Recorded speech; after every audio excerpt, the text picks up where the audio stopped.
So how good is Drexel? Drexel's a pretty tough team. They got a lot of Pennsylvania guys that they filtered through there. East Coast style of wrestling. 41, 49, top 15 in the nation. So we're pretty good in those weight classes too. So it's really important that we show up ready to wrestle because that'll be really important for our APR and getting our guys to nationals.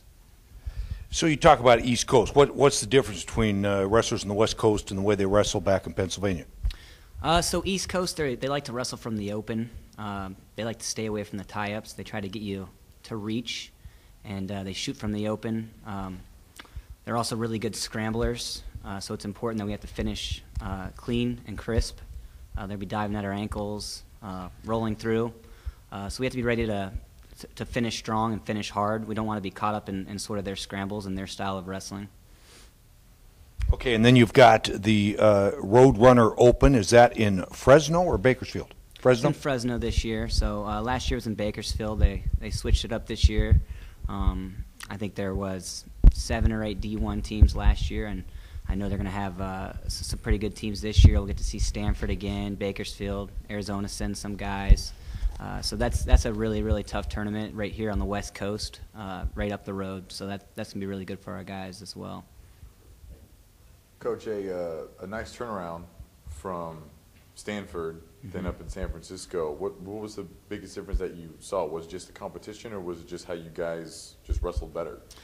It was just more fight. When we made the schedule, we understood that Stanford was arguably one of the toughest teams in the Pac-12. I think it showed us a lot of our technical weaknesses, so we were able to work on some of those situations. And it really showed in our duel against San Francisco State. I think we were beating them in the second and third period, where against Stanford we were struggling in the second and third. So I think our guys were able to show their resiliency, bouncing back from a hard duel like Stanford and coming in there and bringing the fight to San Francisco State.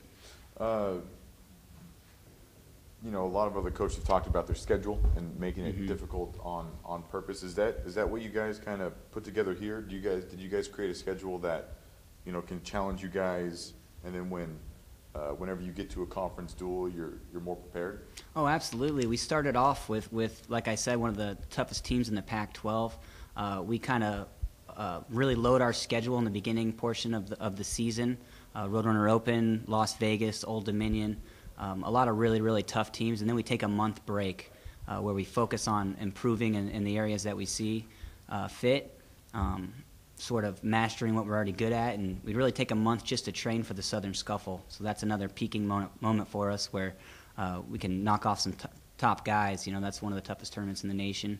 And then we like to finish to show our guys just the grounds they've made with the rest of the Pac-12 teams at the end at home, where our guys don't have to travel. They have their legs under them.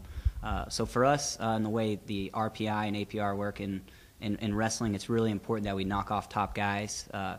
So that's sort of why we schedule it that way, give our guys the best opportunity to get to nationals and to earn All-American titles.